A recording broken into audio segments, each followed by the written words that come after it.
반갑습니다. 저는 페이카야제 대표를 맡고 있는 김석중이라고 합니다. 네, 감사합니다. 저는 이제 그 정책 제안이라고 해서 그 저희가 국방 산업에 몸을 담고 있기 때문에 이제 저희의 뭐 소개도 하지만 이제 앞으로 그 공공, 그러니까 국방 쪽 공공에 대해서 이제 방위력 개선이 되겠죠. 이쪽에 어떤 식으로 정책이 제안되어야 하고 미래 방향성 어떻게 가야 되는지에 대해서 제가 제안을 하려고 나왔습니다. 그래서 이 부분에 대해서 설명 좀 드리면, 우선 저희 소개를 좀 먼저 해야지 이제 저희가 어떤 제안을 하고자 하는지 그 신뢰성이 좀 담보가 되겠죠. 저희는 이제 국방 산업을 영위하고 있는 회사 중에 하나이고, 최근에는 이제 저격 훈련 체계라든지 금전전투 훈련 체계 같은 이제 훈련 체계 위주로 국방의 서비스를 지금 제공하고 있습니다. 그런데 왜 이거를 했냐면, 핵심 보면 이제 국방 이슈는 지금 미래 첨단을 달려가고 있는데 사실 바닥에서 문제가 되는 경우가 되게 많았어요. 그러니까 지금 뭐 드론 얘기 나오고 있고 첨단 UAV라든지 멈티라든지 굉장히 이제 첨단화되어 있는 기술들 그리고 장비들, 이런 것들은 누가 얘기하지 않아도 이게 중요하다, 앞으로 나갈 방향이다, 다 알고 있는 사실이죠. 네, 그렇게 될 거고요. 그런데 그렇게 되기 전에 그럼 우리가 지금 강군을 양성하고 있는 상황에서 그걸 바라보고 있는 건지, 아니면 지금 상황이 어떤지 모르고 그냥 그 첨단 기술만 지금 바라보고 우리가 계획을 세우고 있는 건지를 좀 알아볼 필요가 있었습니다. 그래서 저희가 현장에 인터뷰를 하고 그다음에 뭐 특전사라든지 일반 보병사단이라든지 이런 데 인터뷰를 해서 지금 가장 문제가 되고 있는 게 뭐냐라고 물어봤을 때 이게 뭘 것 같습니까? 드론이 없어서 문제가 된다, 혹은 뭐 정찰이 좀 너무 어렵다, 뭐 또는 뭐 탱크가 부족하다, 뭐 이런 거일 것 같습니까? 아닙니다. 총을 못 쏜답니다. 훈련을 못 해요. 그러니까 군인은 기본적으로 개인화기가 내 무기입니다. 네. 거기에 이제 뭐 미사일이 됐건 탱크가 됐건 부수적으로 이제 큰 어떤 대규모 전투를 위한 장비들이 존재를 하지만 기본적으로 나 개인을 지키는 무기는 개인화기입니다. 예를 들면 우리가 군대에서 많이 쏴봤죠. K2라든지 특전사 같은 경우는 이제 K1 같은 거를 많이 쏘겠죠. 뭐 저격총도 있을 테고요. 근데 이거 왜 훈련을 못 하냐면, 육군에 훈련장이 약 1,100개가 있습니다. 전국에 1,100개가 있는데 1,100개 훈련장이 사격장이 있으니까 쏘면 되는 거 아니냐. 그게 안 되는 거죠. 못 쏩니다. 왜 못 쏘냐? 거기가 옛날에는 이제 사격장 지을 때는 이제 허허벌판이었는데 아시겠지만 도심화가 진행이 되면서 주위에 민가도 많이 생기고 이제 민간인들이 많이 거주를 하기 시작합니다. 그러면서 이제 소음 피해가 발생을 하는 거죠. 소음 피해라든지 안전 피해가 발생을 합니다. 그러니까 민원이 발생을 하게 되고, 민원이 발생하게 되면 군은 훈련을 중지합니다. 왜냐하면 하나의 안전이라도 소홀히 했다가 이제 나중에 이제 책임 소재를 묻게 되기 때문에, 특히 군은 이제 책임 소재에 민감하기 때문에 조금이라도 이제 위험이 될 만한 부분이 있으면 훈련을 중지를 해버립니다. 그래서 거기에서 야기된 문제가 뭐냐면, 최근에 이제 기관병이 됐건 또 이제 전문 이제 부사관이 됐건 훈련을 할 수 있는 훈련장이 부족하다 보니까 그만큼 사격 훈련을 하지 못하고 있습니다. 그럼 사격 훈련을 하지 못하고 있는 결과는 어떻게 되냐면 사격 실력이 점점 후퇴하고 있습니다. 그러니까 고급 사격수들은 이제 나이가 많이 들었고 이제 훈련을 받아야 될 사람들은 사격수 훈련을 많이 못하기 때문에 이제 정확한 사격 훈련을 하기 어려운 거죠. 그래서 저희가 거기에 착안을 해서 이제 저격 훈련 체계를 제안을 하고 만들어서 지금 현재 운용을 하고 있습니다. 이 체계는 여기 지금 화면 스크린에 보시는 것처럼 이런 체계를 갖고 있습니다.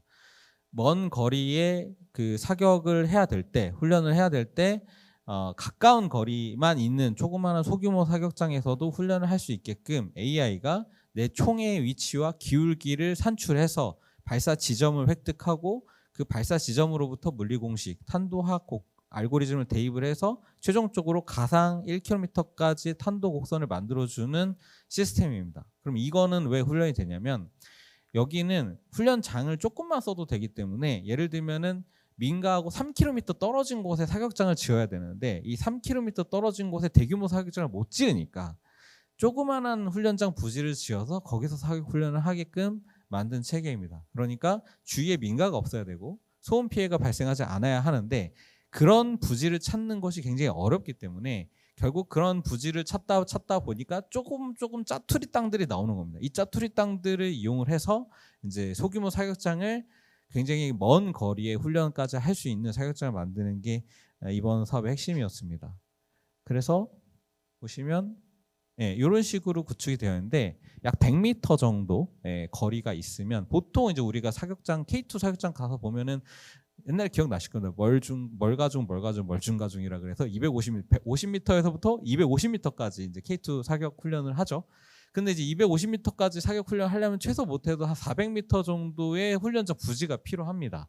이제 길이만 400m고 이제 주변 부수 장비까지 합하면 이제 굉장히 넓은 아주 기초적인 사격 훈련을 하더라도 넓은 부지가 필요한데 저희 같은 경우에는 그것을 100m 정도만 확보를 해도 사격 훈련을 할 수 있게끔 저희가 했고 심지어 이거는 단순한 이제 돌격 소총이나 이제 그 일반 소총을 대상으로 하는 것뿐만 아니라 1km까지 저격할 수 있는 저격 소총까지 저희가 사업 범위 안에 넣어서 지금 저격수들이 이 시스템을 가지고 훈련을 하고 있습니다. 그러니까 보면 이제 그 거리가 좀 있어 보이는데 저게 생각보다 멀지가 않아요. 가까운 거리고 거기에 이제 컨텐츠를 띄워가지고 사격 훈련을 하는데 저격수들이 이제 훈련을 할 때 여기에서 하나 저희도 이제 놀랐던 거는 이 사업을 시작을 하면서 원래는 사격장 부지를 좀 축소하는 그러니까 조그마한 부지에서도 여러 가지 복합 총기들을 운용하는 사격을 가능하게 하자가 목표였는데 그런데 막상 훈련을 해보니까 추가적인 이점이 나왔습니다. 뭐냐면 저격수들이 훈련을 할 때 보통 스틸 타겟이라고 하는 그 쇠로 된 타겟을 맞춥니다. 또는 이제 가까운 거리는 이제 종이 타겟을 놓고 쏘는데 이 스틸 타겟이나 종이 타겟 같은 경우에는 움직이는 게 아닙니다. 그냥 딱 붙여놓고 쏩니다. 그러다 보니까 가만히 있는 어떤 물체를 사격하는 데는 훈련이 잘 돼요. 그거는 뭐 따로 이제 그 어떤 콘텐츠를 사용할 필요 없이 그냥 그거에 대해서 숙달을 하면 되는데 문제는 사람을 대상으로 하는 그 전시작전 훈련 때 제가 어떤 사람을 쏴야 되는데 적군을 쏴야 되는데 그 적군이 가만히 있으면 모르겠는데 얘는 움직이지 않습니까? 가만히 있을 수도 있지만 움직이는 걸 전제로 우리는 이제 훈련을 하죠. 근데 문제는 움직이는 사람을 쏴본 경험이 한 번도 없다라는 겁니다. 특전사도 한 번도 없어요. 움직이는 사람을 쏴본 적이 한 번도 없습니다. 그러니까 콘텐츠에서 저희가 이제 좀 움직이는 콘텐츠를 만들어서 사격 훈련을 시켜봤더니 300m 거리에 있는 걸 저격수가 못 맞춥니다.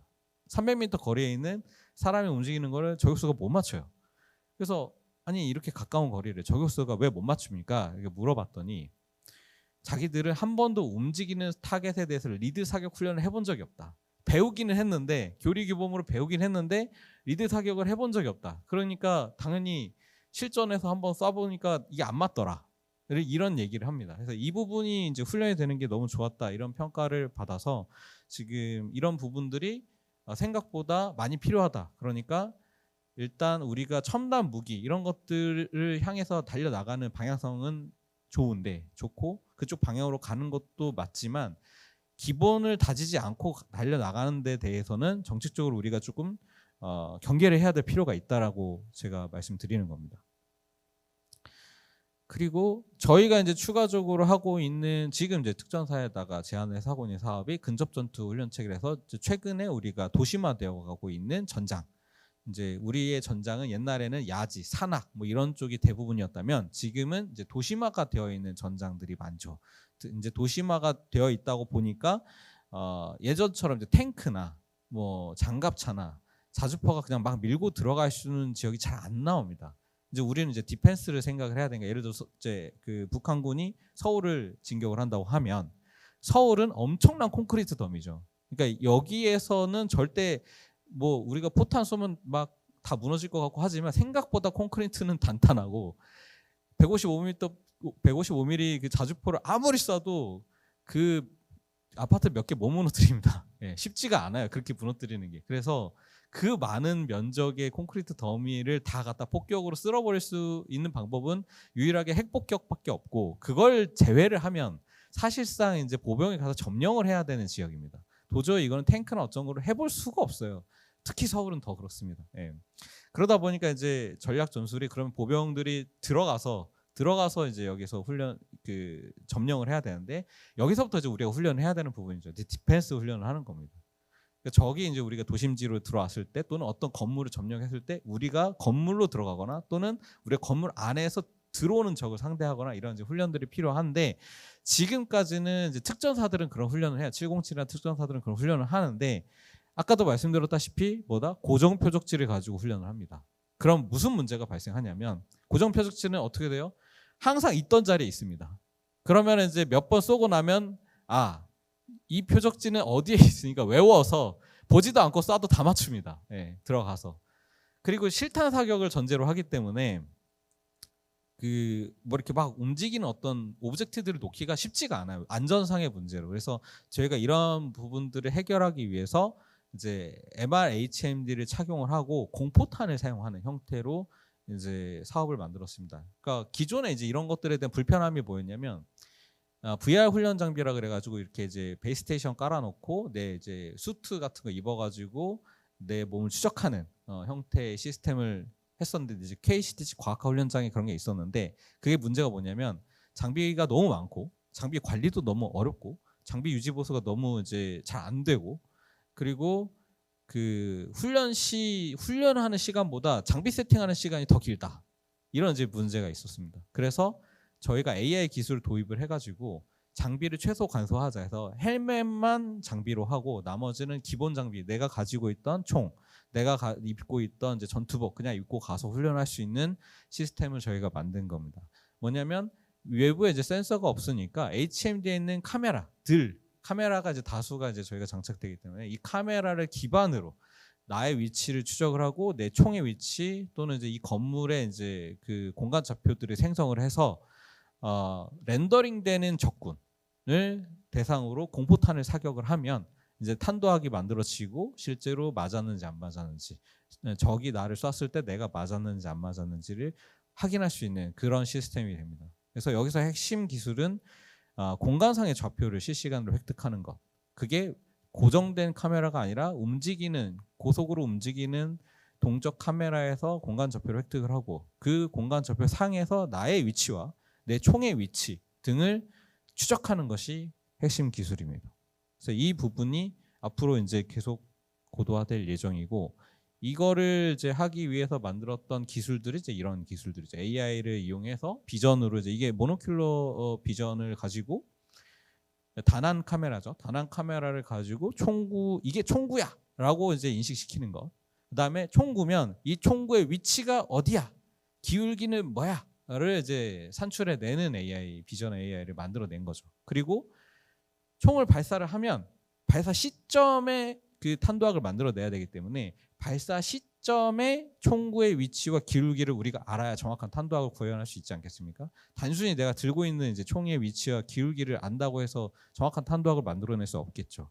그래서 만든 게 이제 총을 발사했을 시점에 시간이 정확하게 언제냐? 그럼 그때 타이밍에 맞는 이제 이미지를 골라내서 그때 타이밍에 총구 위치와 기울기를 산출해내면 정확한 탄도학을 만들어낼 수 있다라는 이제 AI 모델을 저희가 만들어낸 겁니다. 그러니까 이게 말은 이렇게 길었지만 순식간에 일어나는 일이다 보니 굉장히 경량화되어야 되고 이제 서버의 용량도 커야 되겠죠. 그래서 이런 부분들이 지금 현재 구축이 되어 있는 상태고 특허가 이제 출원이 되어 있는데요. 저는 이제 이걸 개발하기 위해서 뭐 여러 가지 이제 상도 좀 받고 뭐 이렇게 했는데 에이빙에서도 이제 많이 촬영을 하고 했는데 이게 결론은 이겁니다. 그러니까 저는 이제 여기서 제 소개 장표를 넣은 거는 이게 끈기가 있어야 됩니다. 이게 되게 처음에는 아마 여기 계신 모든 대표님들이 다 느끼셨겠지만 하다가 진짜 미칩니다. 사람이 돈도 없고 시간은 가고 뭐가 이루어지는 건 없는 것 같은데 뭔가 하긴 해야 되는데 이런 이제 시간들이 오는데 이제 알게 모르게 쌓이고는 있죠. 근데 이제 그게 사실은 돈이 돼야 되는 거고 나에게 어떤 이제 행복을 주거나 이제 노력에 대한 보상을 줘야 되는데 거기까지 도달이 잘 안 되니까 굉장히 이제 고달파지는 상황이 오는데 그거를 이제 극복하기 위한 이제 마음가짐이 제일 중요한 것 같아요. 그래서 저는 이제 끈기를 굉장히 중요하게 생각을 하고 굉장히 지치지 않는 체력, 이게 굉장히 강점이라고 생각을 해서 지금까지 해왔던 것들이 이제 이런 식으로 성장을 해왔다라고 저는 말씀드리고 싶고요. 제가 2016년도부터 좀 오래됐지만 계속 하면서 예, 중간에 고꾸라질 뻔한 기획 그 시점이 뭐 한두 번이 아니었습니다. 근데 이제 한 번도 거기에서 좌절하지 않고 여기까지 달려오니까 좀 살만하겠더라고요. 그런 부분들이 있었고, 그래서 이제 제안을 드리는 건 아까 그런 기본 베이스를 깔고, 저희가 이제 개발한 그런 훈련 체계에 대한 기본 베이스를 깔고, 앞으로 그럼 우리가 어디로 나가야 되는가, 국방력을 위해서. 아까도 말씀드렸다시피 대부분의 전장은 도심지이고, 도심지에서 이제 훈련을 하는데, 문제는 이제 우리가 사람이 이제 점점 줄어들고 있죠. 사람이 귀해지는 시기입니다. 쉽게 말해서 사람 한 명 죽으면 다시 군인으로 길러내는데 20년이 걸립니다. 왜냐하면 20세 때부터 이제 군에 입대를 하니까 아기 키워가지고 사람 하나 우리는 이제 생산이라고 표현합니다. 휴먼 리소스. 그러니까 사람 하나 군인 생산하려면 20년이 걸리는데, 이제 장비 찍어내는 거는 몇 달이면 된단 말이죠. 그러면은 결국에는 사람은 굉장히 귀한 존재이기 때문에 앞으로 점점 이제 병력 자원이 없어질 거고, 그 사람이 실제로 직접 전투 교전에 참가하는 게 아니라 그 전투를 지휘하는 지휘관으로서 두고, 전장에 두고, 이제 멈티라고 해서 맨드 언맨드 티밍이라 그래가지고 요새 이제 핫한 로보틱스, 뭐 사족 보행 로봇이라던가 또는 이제 이족 보행 로봇이라던가 드론이라던가 이런 부분들이, 예전에 이제 에이빅 뉴스에서도 워 인더스트리에 대해서 한번 컨퍼런스를 했던 적이 있었는데, 그것과 아주 일맥상통하는 얘기로 워 인더스트리가 점점 발전될 겁니다. 우리나라뿐만 아니라 미국 그리고 유럽 이런 데는 이미 지금 적용을 하고 있어요. 특히 중국이 이제 되지도 않는 기술 가지고 갑자기 막 이제 실험들을 하고 나왔는데, 사실 중국이 얼마 전에 진짜 실험을 했습니다. 실제로 군 훈련을 멈티 가지고 했어요. 근데 이제 우리가 와 이게 진짜 된다고 하고 봤는데 이제 약간 좀 멍청하죠. 그러니까 막 사람이 압도적으로 이깁니다. 그러니까 이게 기계라고 해도 총 맞는다고 기계가 안 터지는 게 아니에요. 총 맞으면 그냥 다 터져 나가요. 왜냐하면 그냥 일반 철판으로 만드는 거기 때문에 방탄이 될 수가 없어요. 그래서 총 맞으면 그냥 다 터져 나갑니다. 그렇기 때문에 기계가 사람을 이기진 못하는데, 거기에서 우리는 가능성을 본 거죠. 이게 진짜 된다고? 라고 이제 가능성을 보니까 이게 이제 더 이상 남 얘기가 아닌 겁니다. 만약에 우리가, 중국은 인구도 많잖아요. 근데 거기에다가 기계 군단까지 밀고 내려온다고 생각을 하면, 그러면 이제 우리는 사람만으로 대적하기에는 정말 말도 안 되게 이제 힘들겠죠. 우리가 가지고 있는 탄약보다 더 많은 물량이 내려올 텐데 다 잡을 수도 없고, 그러니까 우리도 생산력을 이제 장비 생산력을 기반으로 해서 이제 워 인더스트리 쪽으로 가야 된다. 그러면 멈티가 될 거고, 육상 멈티 같은 경우에는 우리나라 교리상 AI가 직접 사람을 죽일 수는 없습니다. 그러니까 내가 판단해서 죽일 수는 없고, 꼭 사람이 컨펌을 해줘야 됩니다. 이거 적군이 발견됐는데 어떻게 할까요? 라고 질문이 오면 사람이 현장에서 가서 파괴를 해 또는 점령을 해 라고 명령을 해줘야만이 걔가 그렇게 행동을 한다라는 거죠. 그러니까 이게 이제 우리나라 기본 이제 전술 교범의 핵심이기 때문에 사람이 아예 빠질 수는 없습니다. 그러면 전장에서 그걸 지휘하는 지휘관이 사람이 한 명 있어야 된다는 거고, 그걸 위해서 저희가 K 아이바스 체계라는 거를 지금 주장을 했습니다. 아이바스라는 거는 이제 그 미군에서 사용하는 체계인데, 그 쉽게 말하면은 이제 전장 상황 증강 장치입니다. 전장에 이걸 실제로 무기체계로 차고 나가가지고 전장 상황에서 적군을 식별한다거나 드론을 식별한다거나 퇴각 경로를 내비게이션 해준다거나 어떤 이런 위협 요인들에 대해서 식별하고 알려주고 이런 것들을 증강시켜서 내 디스플레이에 뿌려주고 나의 생존성을 올려주는 장치라고 하면, 저는 이제 거기에 덧붙여가지고 K-아이바스 체계는 유무인 복합 체계를 연동할 수 있는 체계여야 한다라고 해서 저희가 이거를 제안을 하고 있습니다. 국방부에 제안을 하고 있고, 이 방향으로 가야 한다. 그러면은 이제 작전사령부에서는 전략을 만들어서, 지금 최근에 AI들이 잘 되어 있으니까 AI들이 전략을 만들어서 아이바스 체계의 현장에 있는 전술 행동이 가능한 이제 현장 지휘관한테 위성을 통해서 이제 전달을 해주고, 그 전략을 기반으로 현장에 있는 이제 지형이라든지 또는 이제 방해물들을 계산을 해서 제가 어떻게 하면 이 미션을 달성할 수 있을 것인가를 역으로 산출해서 그것을 전술 행동화 해가지고 오케스트레이션 하는 거죠. 멈티 체계도 오케스트레이션 하는 겁니다. 그러면 멈티 체계에 있는 무인 복합 체계들은 AI 에이전트화 되어서 거기에 탑재가 되어 있고, 그 AI 에이전트들은 제가 가지고 있는 K-IVAS HMD에서 오케스트레이션 하는 데이터를 받아가지고 활동을 하게 됩니다. 그렇기 때문에 결과적으로 전장에서 활동의 결정을 내리는 거는 사람이 돼 실제로 액션을 하는 거는 무인이다. 이렇게 이제 방향성이 돼야 된다. 이렇게 제안을 하고 있고요. 그러다 보니까 이제 이런 식으로 저희가 기능 목표들을 만들어서 이제 이런 식으로 저희가 제안들을 하고 있는 상황입니다. 이게 이제 지금은 아직 그 멀어 보이지만 생각보다 우리나라는 제조업 강국이기 때문에 PCB라든지 목업이라든지 이런 거를 만들어내는 거는 생각보다 그렇게 어렵지 않더라고요. 결국 비용의 문제이고 생산력의 문제인 건데 기술 자체는 우리나라가 굉장히 강점이 있어서 이게 만약에 잘 된다고 하면은 뭐 기존에 조금 이제 그 국산화가 좀 덜 되었던 어떤 방위력 개선 사업에 있는 제품들을 국산화할 수 있는 능력도 좀 키우고 해외 수출도 할 수 있는 이런 길이 열릴 거라고 저는 보고요.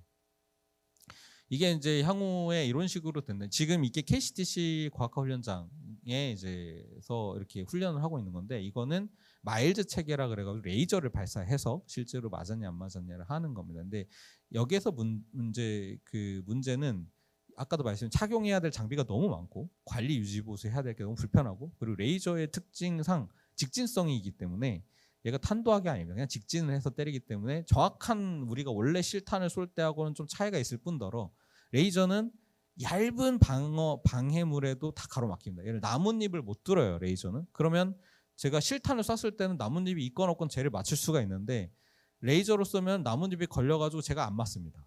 이런 부분들이 훈련에 문제가 생기는 것이죠. 그래서 이런 부분들을 교체를 해야 된다라는 게 저희가 보고 있는 사업 방향이고 굉장히 큰 사업이 될 거라고 보고 있고요.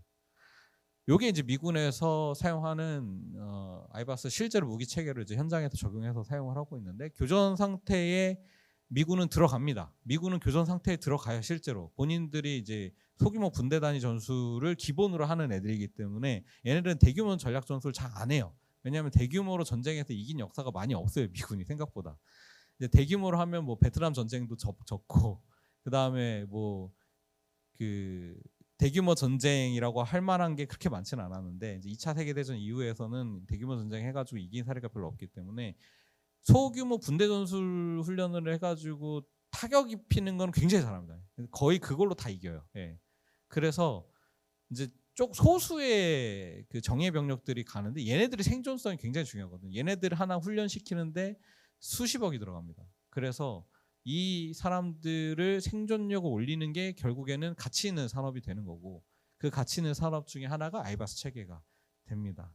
그래서 이거를 저희가 이제 국방에 제안을 하면서 저희가 조금 이제 그 오히려 이거는 다른 건 다 좋은데 이제 조금 아쉬워서 이걸 좀 바꿨으면 좋겠다는 문제점들에 대해서 좀 얘기를 하고 싶어요. 뭐냐면 우리나라가 국방 연구든 뭐 어떤 연구든 과기부 연구든 선정평가에 굉장히 잡음이 많습니다. 근데 이 잡음이 많은 게 가장 문제가 투명성이 없다라는 겁니다. 그러니까 저도 이제 예를 들어서 한 달 정도를 진짜 열심히 연구 과제를 써가지고 제출을 해요. 떨어졌습니다. 예를 들어서 떨어졌으면 왜 떨어졌는지, 뭐가 부족한지, 내가 뭐 어떤 이제 그 부분이 심사위원들한테 마음에 안 들어서 이게 부족한지 이런 것들을 좀 알고 싶은 거죠. 왜냐하면 저희가 드린 리소스가 굉장히 크단 말이에요. 그 연구개발 제안서를 쓰기 위해서 한 달 이상을 많은 컨소시엄들과 논의하고 회의를 하고 거기에다가 리소스를 집어넣고 하는데 결론은 딸랑 이제 한 줄 두 줄 온단 말이에요. 그냥 떨어졌어 끝 이렇게 된단 말이에요. 이게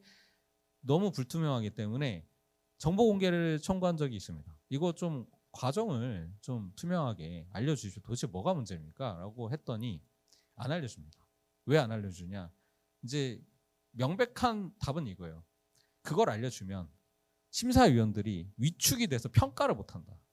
네, 위축이 돼서 평가를 못하기 때문에 이걸 알려주는 순간 평가하기가 너무 이제 우리가 평가위원 섭외하기도 힘들어지고 너무 이제 그 대외적으로 말썽이 많이 생길 것이다. 왜냐? 이 평가 결과를 듣고 불복하는 사람들의 소송도 있을 수 있고 평가위원들이 그것 때문에 위축돼가지고 이제 평가도 못할 거고 이런 얘기를 했습니다. 그래서 제가 생각하는 바는 그게 오히려 더 큰 문제가 아닌가. 그러니까 내가 한 평가가 잘못될 수 있어서 그것이 공개되었을 때 파장이 커서 내가 위축이 될 정도라면 그러면은 우리가 학계에서 발표를 하고 우리가 논문을 발표를 하고 그렇게 해서 과학기술 발전시켜 왔는데 수십 조의 연구개발을 추진하는 국가 연구개발 과제에서 그게 두려워서 만약에 평가를 할 수 없다고 하면 그러면 이게 연구개발 과제를 제대로 우리가 선정했다고 할 수 있을까요? 저는 이제 거기에 대해서 좀 의심이 들어서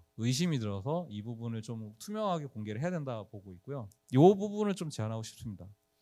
지금 우리나라 정보공개법, 그러니까 이제 공공기관의 정보 공개에 관한 법률이라는 게 있습니다. 기본적으로는 다 공개를 하는 게 맞아요. 근데 예외 조항이 있습니다. 제 9조 1항의 5를 보면 이제 연구개발에 관련된 이런 이제 과정에 있는 일에 대해서는 비공개해도 된다라는 조항이 있습니다. 그러니까 저는 이제 이 항목 때문에 공공기관이 이제 면죄부를 받는 정보 공개를 하지 않아도 된다라는 이제 면죄부를 받기 때문에 저는 이 부분이 없어져야 된다고 생각을 합니다. 그러니까 이제 아프겠죠. 처음에는 뭐 공공기관에 대한 뭐 질책도 있을 것이고 뭐 선정평가가 엉터리였느니 뭐 심사위원회 자질이 문제가 된다는 이런 처음에 얘기를 들을 수도 있습니다. 근데 아프겠지만 그거를 한번 해야 된다고 저는 생각을 합니다. 저는 이제 과학자 입장에서 그게 선결되지 않고 아프지 않고 그거를 바꿀 수 있는 방법은 없다고 생각을 하기 때문에 그게 아프더라도 우리가 가야 될 길이라고 생각을 하고 그게 이제 점점 더 좋은 심사위원, 심사평가 규칙, 심사평가 제도로 우리가 갈 수 있는 방법이라고 생각을 하거든요. 그렇게 평가를 잘 해야지 우리가 올바른 과학기술의 발전을 이뤄낼 수 있지 않나 저는 이렇게 생각을 합니다. 그래서 이게 제가 마지막으로 제안 드리는 거고요. 끝까지 제 말씀을 잘 들어주셔서 감사합니다.